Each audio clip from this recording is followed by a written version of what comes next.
বন্ধুরা, কেমন আছো তোমরা? আশা করি তোমরা সবাই খুব ভালো আছো।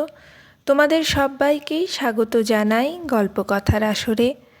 আজকে তোমাদের শোনাবো স্বপন বুড়োর রচিত একটা মজার গল্প, বৈদ্যনাথের ব্যবসা। বাংলা সাহিত্যে শিশু সাহিত্যিক হিসেবে বিশেষভাবে সমাদৃত হয়ে আছেন অখিল বন্ধু নিয়োগী। পাঠক মহলে যিনি স্বপন বুড়ো ছদ্মনামেই অধিক পরিচিত। অখিল বন্ধু নিয়োগী 1902 সালের অক্টোবরের 25 তারিখে অধুনা বাংলাদেশের ময়মনসিংহ বিভাগের টাঙ্গাইল জেলায় সাঁকরাইল গ্রামে জন্মগ্রহণ করেন। স্বপন বুড়োর শিশু গল্পগুলির মধ্যে বেপরোয়া, ভূতের গল্প, বাস্তুহারা, 7 সমুদ্র 13 নদীর পাড়ে, খেলার সাথী প্রভৃতি আরও অসংখ্য। তাহলে আজকে শুরু করি। বৈদ্যনাথের ব্যবসা। সত্যি বৈদ্যনাথ বিপদেই পড়েছে। আগাছা গাঁয়ের মধ্যে ইংরাজি বিদ্যালয়ের ক্রীড়া সচিব সে। একটা দারুণ ফুটবল প্রতিযোগিতা শুরু করিয়ে দিয়ে মাঝপথে যদি ফুটবল ফেটে যায় তবে ক্রীড়া সচিবের কী দুর্গতি হয় সে কথাই সহজেই অনুমান করা যেতে পারে। এ তো আর কলকাতা শহর নয় যে চট করে আর একটা ফুটবল কিনে মাঠে ফেলে দেব। অজ পাড়াগাঁয়ের একটি ফুটবল জোগাড় করা যে কী শক্ত সে কথা বৈদ্যনাথ ছাড়া আর কে বেশি জানে। বহুদিন ধরে ছেলেরা মিলে টিফিনের পয়সা বাঁচিয়ে এই ফুটবলটা কিনেছিল। 3টে ম্যাচ খেলার পরই সেটা এমনভাবে ফেটে গিয়ে বিশ্বাসঘাতকতা করবে সে কথা কে ভেবেছিল। আগাছা গাঁয়ের ছেলেরা বললে, এক কাজ করো বৈদ্যনাথ, গাছ থেকে বাতাবি পেড়ে নিয়ে এসো, তাই দিয়েই ম্যাচ চলুক। বৈদ্যনাথ ঠোঁট বেঁকিয়ে উত্তর দিলে, ধুধুর, তাহলে পাশের গাঁয়ের ছেলেদের কাছে কি আর মুখ থাকবে? এমনিতেই তো আগাছা গাঁয়ের নামে ওরা কত ছড়া বেঁধেছে। এরপর আমরাই প্রতিযোগিতা শুরু করে যদি বাতাবি লেবু দিয়ে ফুটবল খেলতে ওদের ডাকি তবে আর কোনো মতে মুখ দেখাতে পারবো না। আগাছা গাঁয়ের নিন্দেই একেবারে চারিদিকে ঢিঢি পড়ে যাবে। তাহলে উপায়? ঠোঁট কামড়ে বৈদ্যনাথ উত্তর দিলে, আবার গোটা গ্রাম থেকে চাঁদা তুলে ফুটবল কিনে নিতে হবে। ছেলেরা ভয়ে ভয়ে ওর মুখের দিকে তাকায়। একজন বেশ খানিকটা সাহস এনে বললে, কিন্তু আমাদের এই গাঁয়ে চাঁদা কি কেউ দেবে? বৈদ্যনাথ বললে, সবাইকার কাছে যেতে হবে।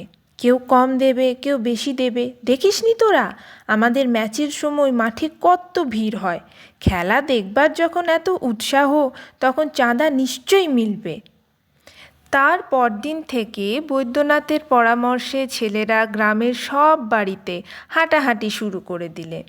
কেউ গেল মুখুজ্জে বাড়ি, কেউ গেল দত্ত বাড়ি, কেউ হাজির হলো মিত্তির বাড়ি, আবার কেউ বা ঢু মারল গুপ্ত বাড়ি। কিন্তু শেষ পর্যন্ত দেখা গেল একটা ব্যাপারে বাড়ির কর্তারা সবাই একমত। সবাই প্রায় মার মুখো হয়ে লাঠি নিয়ে তীরে আসে। চাঁদা দেবে? ওই ফুটবল খেলে জামা কাপড় ছিঁড়ে কি লাভ হবে বাপু শুনি? আজকাল জামা কাপড়ের দর কত চড়ে গেছে সে খবর রাখিস তোরা? ভট্টাচার্যমশাই নাকের ওপর থেকে চশমাটা কপালের ওপর তুলে প্রশ্ন করলে, আর বৎসগণ, ওই চর্মগুলো পদাঘাত বিদীর্ণ করে পৃথিবীতে কার উপকার হবে আমায় জ্ঞাপন করতে পারো? এই জাতীয় বাংলা শুনে ছেলেরা পালাতে পথ পায় না। গ্রামের মাতব্বরদের রকম সকম দেখে ছেলেরা কিন্তু ভারী দমে গেল। কাণ্ঠু বললে, 1 পয়সা চাঁদা দেবে না কেউ। মন্ডা ফোড়ন দিয়ে মন্তব্য করলে, মিছি ওদের পেছনে ছোটা, তার চাইতে বাতাবি লেবু অনেক ভালো। বৈদ্যনাথ সবাইকে থামিয়ে দিয়ে উত্তর করলে, চুপ কর তোরা, আমার মাথায় চমৎকার একটা প্ল্যান এসেছে। নতুন প্ল্যানের নামে সবাই হুমড়ি খেয়ে পড়ল। কী প্ল্যান শুনি? আমরা ব্যবসা করব, ব্যবসা করে টাকা জমিয়ে সেই টাকা দিয়ে ফুটবল কিনব। ছেলের দল আগে যেমন উৎসাহ করে এগিয়ে এসেছিল, বৈদ্যনাথের এই ব্যবসার কথা শুনে তেমনি হতাশ হয়ে বসে পড়ল। হ্যাঁ, তোরা হতাশ হয়ে একেবারে বসে পড়লি যে? কিন্তু এই ব্যবসাতে খুব অল্প দিনের ভেতর টাকা উঠে আসবে। শোন তবে বলি। বৈদ্যনাথ আবার ভালো হয়ে গুছিয়ে বসল। ছেলের দলও আবার নতুন প্রেরণা পেয়ে এগিয়ে এলো। বৈদ্যনাথ বললে, শোন, আমরা স্কুলে একটা ফলের দোকান খুলি আয়। শশা, কলা, পেঁপে, আখ, বাতাবি লেবু এই সব বিক্রি করব। ছেলেদের সবাইকে বলে দেব তারা যেন এই দোকান থেকে টিফিন কেনে। তাহলেই আমাদের 1 মাসে অনেক টাকা উঠে আসবে। মন্ডা মন্তব্য করলে, তা তো বুঝলাম, কিন্তু এই ফলগুলি কোথায় মিলবে শুনি? কাণ্ঠু বললে, কিনে এনে বিক্রি করতে গেলে তার থেকে কিছু হয়তো পচে যাবে, কিছুর দাম আদায় হবে না। বৈদ্যনাথ উত্তর দিলে, ধুর পাগলা, তা কেন? আমরা মিছিমিছি কিনে ফল আনতে যাব কেন? আমাদের গাঁয়ের যেসব মোড়ল চাঁদা দেয়নি তাদের বাগান থেকেই জোগাড় করতে হবে জিনিসগুলি।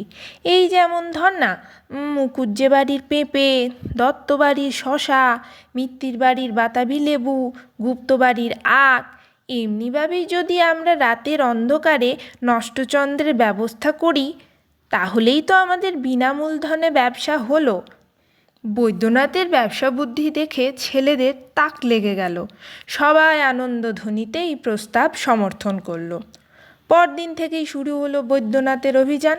তার আগেই স্কুলের ফটকে আর বিভিন্ন দিকের বেড়ায় ওরা পোস্টার লাগিয়ে দিলে, আগাছা মধ্য ইংরাজি বিদ্যালয়ের ছাত্রগণ পরিচালিত অভিনব টাটকা ফলের দোকান।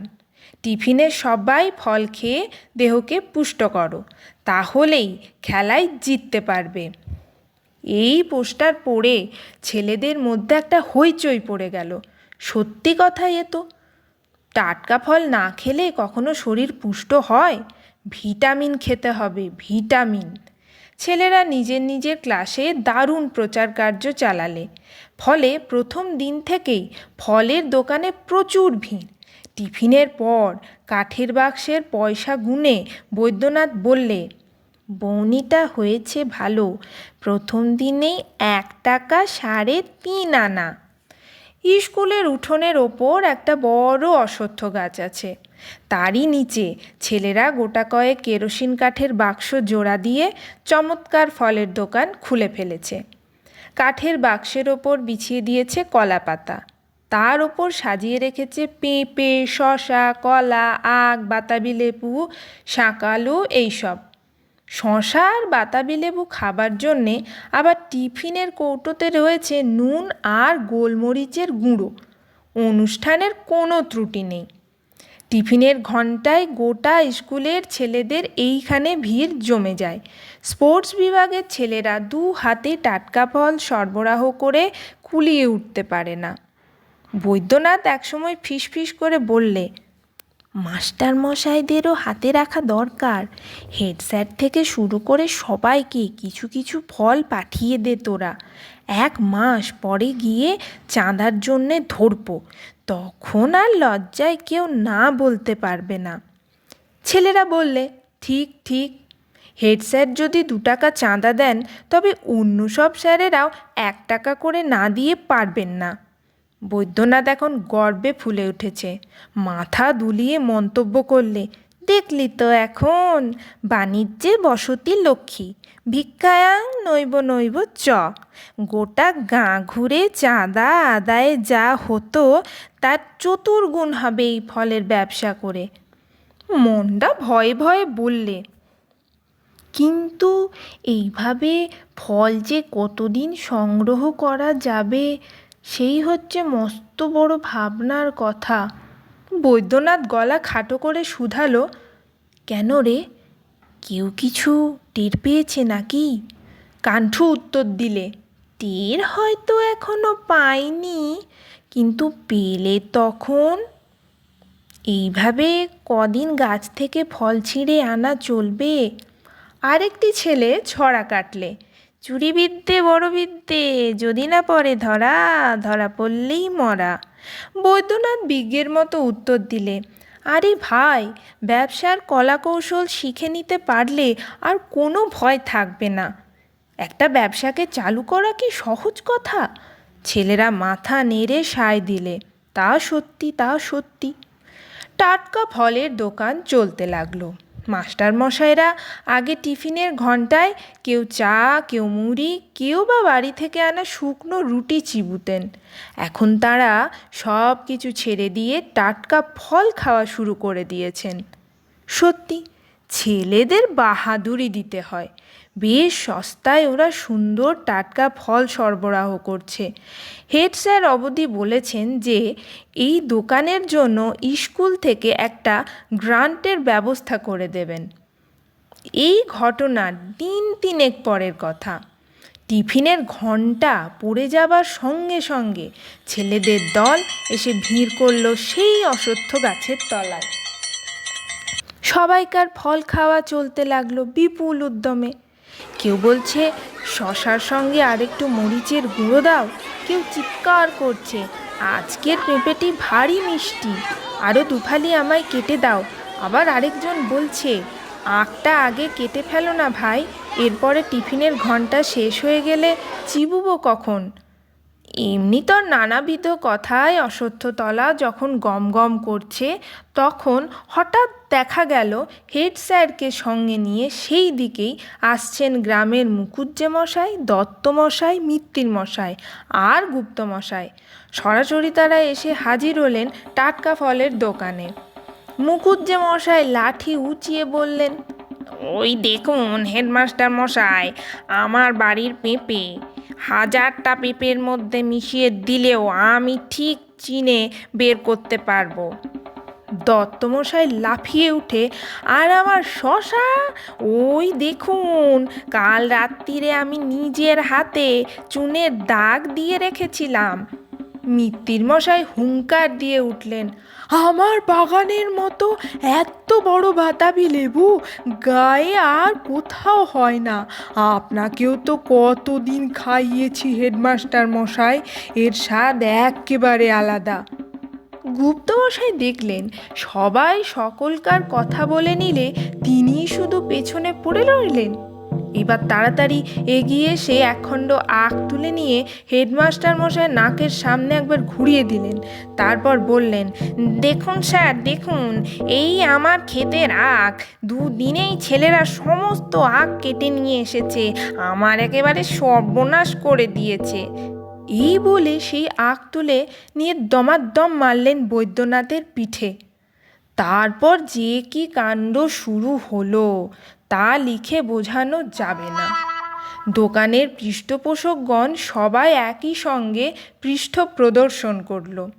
বৈদ্যনাথ নিজের দোকান আর ক্যাশ বাক্স আগলে ছিল, তাই সেই ধরা পড়ল। অতঃপর হেডমাস্টার মশাইয়ের ঘরে গিয়ে নাকমলা, কানমলা, নাক্ষত, নাড়ুগোপাল হওয়া, সে অনেক কিছু ব্যাপার। গোটা গাঁয়ের ওপরে একেবারে হাড়ে চটে গেল বৈদ্যনাথ। রাগ করে পরদিন থেকে আর স্কুলেই এলো না।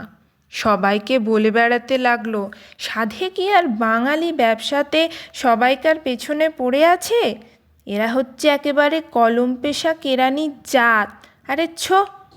ঘেন্নায় আর বৈদ্যনাথ কলম ধরল না। শেষ করলাম আজকের গল্প। ধন্যবাদ।